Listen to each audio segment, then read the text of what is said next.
Hi, and good morning. Rod here. I hope you're doing incredibly well. I've been up early. I did my morning routine, my morning exercises with Amy, and I'm ready to present this session that I call End of Year Accelerators, which I think is designed to turn December into a money month and map out next year. So hopefully that sounds valuable to you. I will tell you that for some reason, I feel like I need feedback. So I am going to do kind of check-ins with you. And as this is my first Facebook Live, I'd really appreciate, typing back in, yep, or, when I ask a question. I also feel old enough to remember TV shows that used to start out by saying, so-and-so filmed in front of a live audience. And now I know how that feels. All right. I need to start my screen share. Let's get rolling. So this training is called End of Year Accelerators. Just to give proper attribution, I learned about this process that I'm going to take you through, particularly the calendar building, the map building part of it, from my own coach. His name is Taki Moore. He's an Australian and runs a program called $1 Million Coach. And from a second coach that I just happened to stumble on, his name is Dan Martell. He runs something called SaaS Academy, as in Software as a Service Academy. And really what I've done is I've adopted some of their concepts to our BVFLS world and to my way of thinking, because my way of doing the calendar is much different than the ways that I learned or that I was taught or that these other people teach. So here's the backdrop.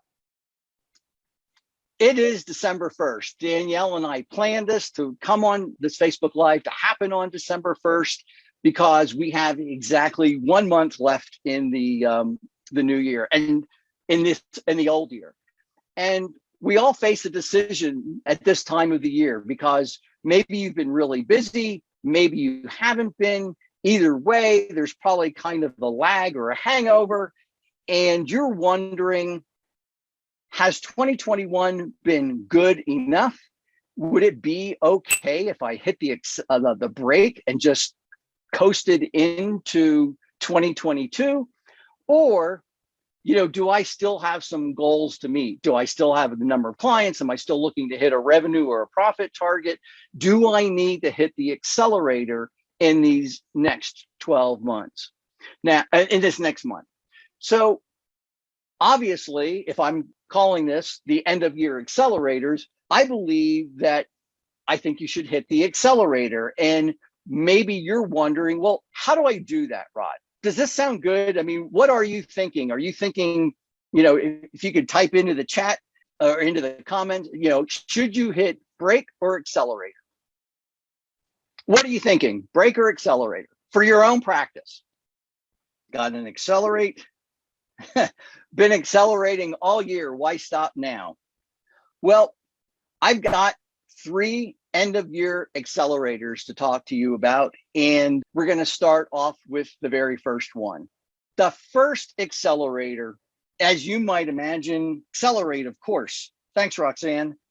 The first accelerator, as you can probably imagine, is keep up the hunt for new clients, new leads, new referral sources right up through year end. Look, we just got past Thanksgiving. And so again, we're at December 1st. Soon there's going to be the holiday parties, and then the holiday shopping, and then the holiday, Christmas, and then there's the down week between Christmas and New Year's. And we don't come back until maybe January 3rd or 4th, depending on your schedule. And in a blink of an eye, we can easily lose 5 or 6 weeks if we take our foot off the accelerator now. It's easy to justify doing that because of what I just described, all of the things that happen during the holidays. If you think our holidays are bad, the other day I was talking with somebody from Australia, and he was telling me, remember now, Australia is also approaching summertime. So, he was saying that things are incredibly shut down right now and will stay that way through almost the very beginning of February. So we have a minor version of that here in the United States, and I'm trying to, work us through that. I think that there's no better time to find leads, prospects, clients, and referral sources than right now. And there's really two reasons for that. A lot of other practitioners may be having the same debate that you are, and ultimately might decide to put the brake on their practices, especially depending on the kind of year that they had. But also, everyone is coming to the end of the year, and they had certain goals that they had hoped to achieve, probably set goals at the beginning of 2021 about what they would like to happen. So as we hit the end of the year, the reality of those goals are setting in. And maybe everybody had a fantastic year, or maybe you had a fantastic year. Maybe things did not work out as well as you planned. And that's the reality.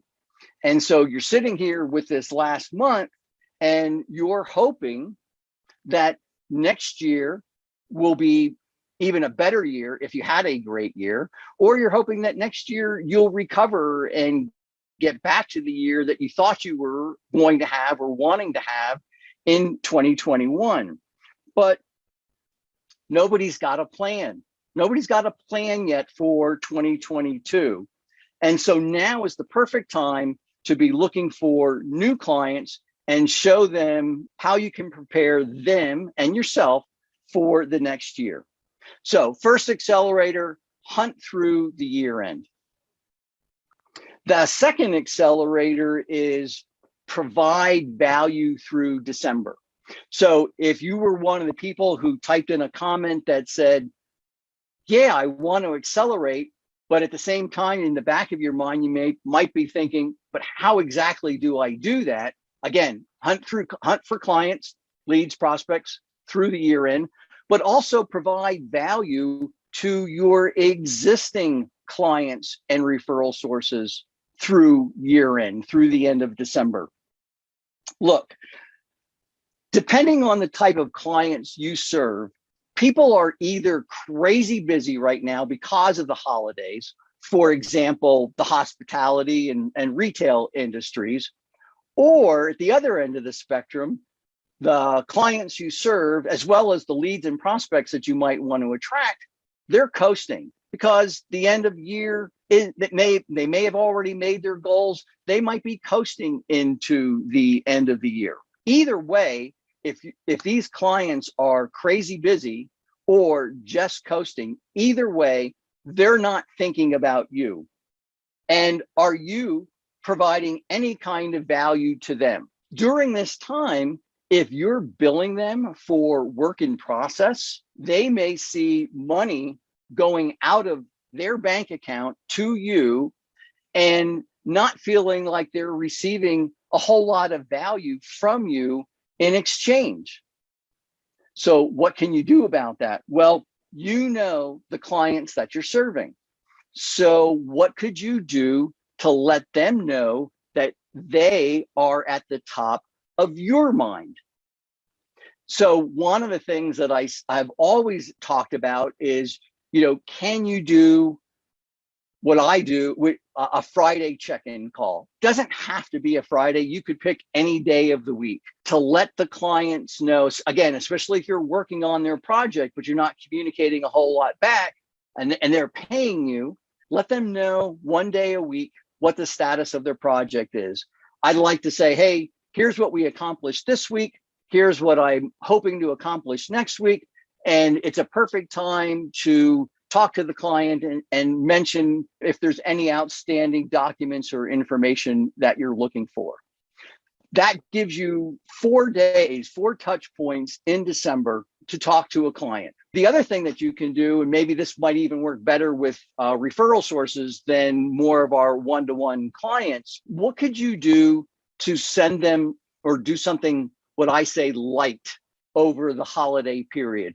Maybe it's a book, a small book, or it's a link to a video or a podcast that's relevant to their business or industry.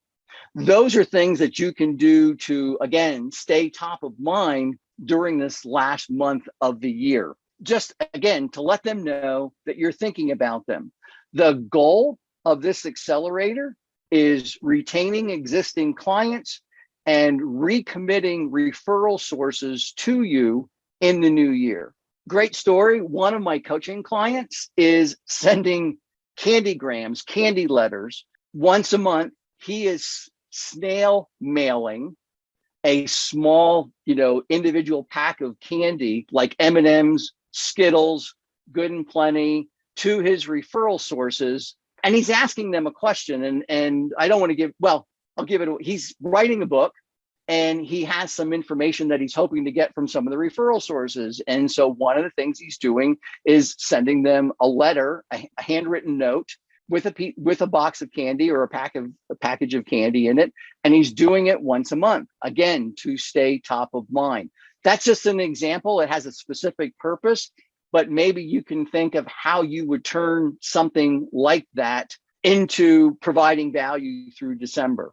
I know that back in the day, I'm obviously not anywhere near referral sources now, but this time of year, I would travel to attorneys' offices with bags of M&Ms and fill up their candy jar, always trying to get in good with the receptionist. I know that people have different feelings about getting out in public and, kind of walking into the office with somebody's office with the mask on might be a little weird. But again, I'm just trying to help you brainstorm some ideas about how you might provide value through the end of December. These two accelerators together, hunting through year end and continuing to provide value through December, these are two things that can really make December a money month for you and continue momentum into the new year. But the third accelerator that I want to talk to you about then is planning for the new year. If you're like most BB people, you're rounding this corner, maybe a little bit dazed and confused. I can see some of the people on the call and I've been talking to you and I know how crazy busy things have been for you and others not so much. So some of you have had great years. Some of you are reeling from not having quite as good a year as you thought. And you're wondering what has to happen in order to turn things around next year. What we want to do now is create a plan at least for the month of January, so that we know what to do in those first couple of weeks in the year. Because remember, again, you have that down week between Christmas and New Year's, and then you may not start back until January 3rd or 4th, and you're ready to crank things up again.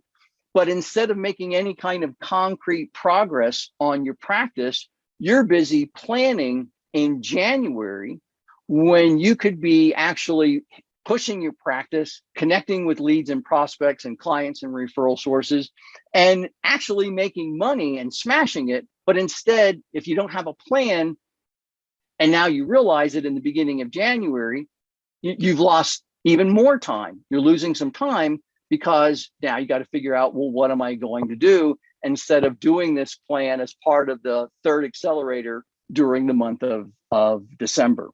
So we want to plan at least the month of January, also then plan what we want to do for the rest of the year.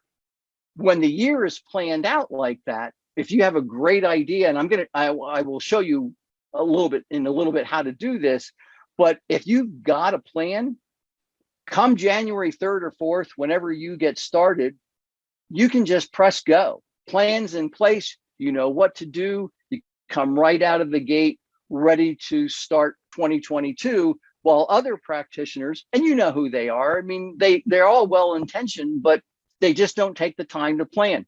One of the things that has always struck me as really funny is that we go into businesses and ask the business owners, do you have a plan, whether it's actual financials or do you have a strategic plan? And we have to try really hard to not roll our eyes when they say no. And it's kind of like, well, we don't do it either. It's the cobbler's children having no shoes. We don't take the time to plan. So this is the third accelerator. Now, I can't help you too much with hunting through year end and providing value through December, because that's all on you. Those are your efforts. The cobbler's kids always have worn out shoes. But where I can be of help, and what I want to do next, is to get you jump started on how to set up a plan, a one-page plan for 2022. Does that sound good? Does that sound like something that would work for you? Are you curious? Just type into the comments, yes. Well, let's start out with why. So I always try and teach why, what, and how. Why it's important, what you need to know, how to do it. We're going to do all three of those today. I'm not going to leave you with, well, call me and I'll tell you how to do it. I'm going to show you how I do it by the time this live is over. So I think at this time of year, we are more weary than wary, more weary than wary. And we might be caught off guard by any kind of opportunities or events that present themselves. And if you don't have a plan, you can't really react to that. We might be looking at this time of year for the next new thing. And we start chasing shiny objects without understanding what we're doing now that may not be working just because we're not giving it the time that we need to. We're hoping that next year will be better, but since we don't have a plan, it's a flip of a coin. It could go either way. So that's why it's important. If you want to create this plan, what do you need to know? That's what we're going to talk about next. When we create this plan, we're doing it because we want to be in the driver's seat. Again, that whole concept of if I've got my plan in place and I know exactly what I need to do come January, I'm in the driver's seat. That driver's seat and the plan is going to map out a clear pathway to get from where we are now to where we want to be. Or as I say, getting from the practice that you have to the practice that you want. Instead of being hopeful that things will just be better next year, with a plan, we'll be certain, or we want to be certain that things will work out. With a plan, we can start crushing 2022 immediately. It's hard to find images of crushing cans that don't have product names on it. I'm not a Pepsi fan, but that's okay. You all get the idea, I hope. That's the why and the what. The next step is to show you the how.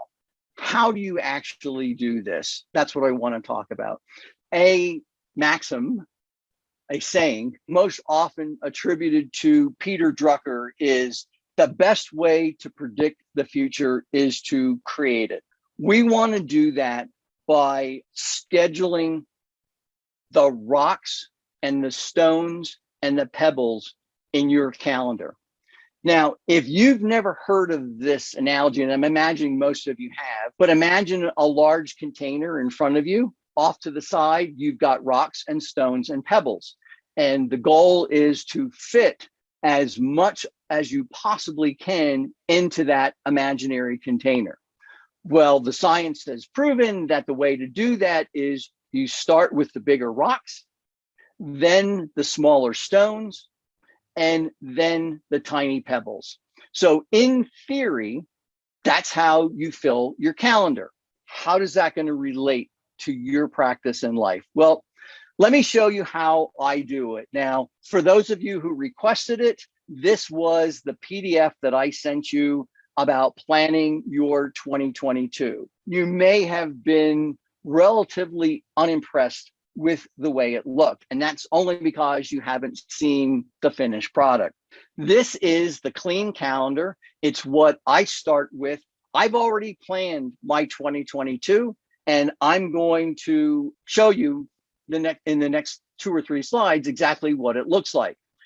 The challenge here is, can you create a one-page plan to run your next year?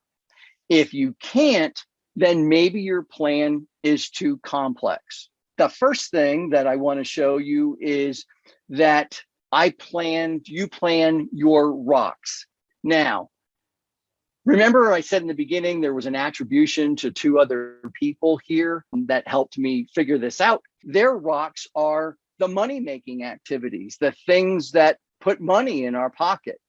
And I don't think that's the way to start.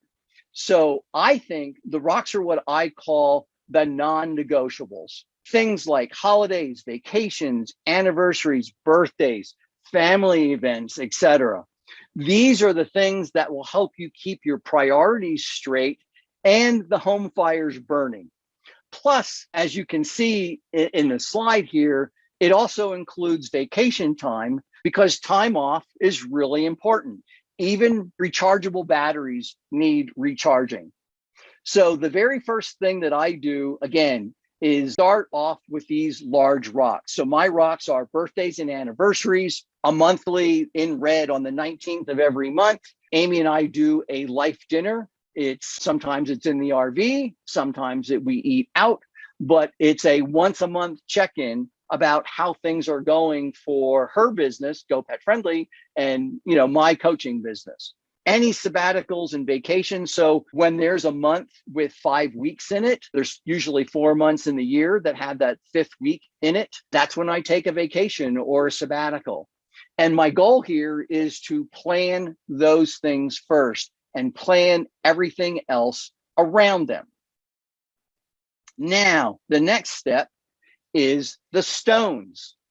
The stones are the critical activities that make you money. These are the activities that are going to help you build authority so that you can create awareness about who you are and what you do, so that you can find leads and turn them into prospects, so that you can convert prospects and convert them into clients, so that you can deliver your reports and your solutions and your results so that you make money, so that you have that clear pathway to profit that I showed earlier. So my stones for 2022 are all of my one-to-one coaching appointments, the group events that follow, the newsletters, these Facebook Lives. If it goes well, it's something that I'm going to continue to do on a monthly basis, and any speaking engagements. Just because I do it this way doesn't mean you need to do it this way, but I've color-coded everything.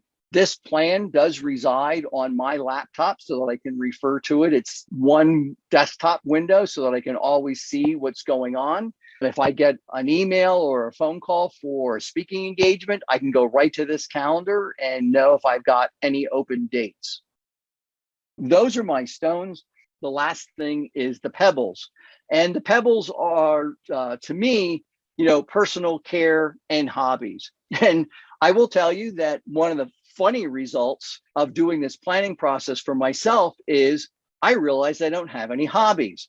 Unless you consider traveling around in the RV a hobby, I don't have any specific hobbies. And because of the way that we do travel in the RV, it does make planning too far, a year out, almost impossible to do things like doctor appointments, eye doctor, dentist, those kinds of personal care things. But I suspect you don't have that same problem. And so maybe it's possible for you to plan in advance what your personal care and hobby times should be. Now, there's another saying, and honestly, I can't remember who said this, but the saying is, if it doesn't get scheduled, it doesn't get done. Anyone out there who's saying, God, I would love to have a hobby, or I need to take time off, if you don't schedule it, you're always going to be wishing that you had that time to take care of those personal care appointments, to do those hobbies, to take time off, to recharge your batteries. This is my one-page plan for 2022. Do you think this is something that would work for you? And this is all based, because I'm an accountant, I guess, this is all based on an Excel schedule. If you want the schedule, just type calendar. Is that what I said? Yeah, just type calendar into the comments, and Danielle and I'll see that you get the Excel file. so that you can build this calendar for yourself. Any questions on how this is working? Do you think something like this would work for you? Yep, nope, would be fine in the comments, but of course you did, Laurie. Someone did a save as an Excel, so I guess she's already got it. But again, this is what I use. I've been doing this. This is my third year of putting together this kind of calendar. And as you can see, on December 1st, I'm walking the walk here. It's done. So I mentioned that there were 4 steps. Step one was creating your future. Step 2 was filling your calendar with rocks, stones, and pebbles in that order. 2 other really simple steps. The first, step 3, is really to stress test it. Once you're done, it's funny. Again, my first time doing a Facebook Live, I love seeing the feedback on the calendar. So thanks. The third step here is to stress test the calendar. When it's all done, look at it on screen, print it out. Can you keep all of the activities and commitments that you want to? Is it going to work? And for those of you who have a spouse or a significant other, you could do this exercise together to make sure that all or everyone's commitments are in fact keepable. Imagine, again, this one-page plan on your laptop or even on the kitchen fridge. And I will tell, I know that we're all about business, but starting off with those rocks lets your spouse or significant other know that your number one priority is him or her or the family, and those are what you're going to give priority to. Are some things going to change? Of course they are, but we're going to work the plan. I found that I can probably count on 5 or 10%. My schedule is pretty stable because of the RV travel, believe it or not, and I don't overcommit to things. But right now, once this is done, I work the plan. Are some events going to change? Of course they are. There's going to be things that pop up that you want to say yes to. And you can look at the calendar and reset or make some adjustments if necessary, but at least you have a plan to start with. We've got a potential for putting a plan together for 22. My advice, obviously, is to hit the accelerator, make December a money month, continue, or you don't want to lose the momentum going from 2021 into 2022 that could cause you to lose money-making opportunities, chances to follow up with leads and prospects and clients and referral sources. I hope this has been useful and that you get something out of it. We're going to sign off. I'm going to go get some more coffee. I've got Miles to take a walk with, and I'm going to get on with my day. So really, best and early holiday wishes from me. Again, if you would like a copy of the Excel file that I used to create the calendar, please type in calendar in the comments below, and Danielle and I will make sure that we get it out to you. That's what I have for you today. I hope you have a great rest of your week, everyone, and we'll be signing off.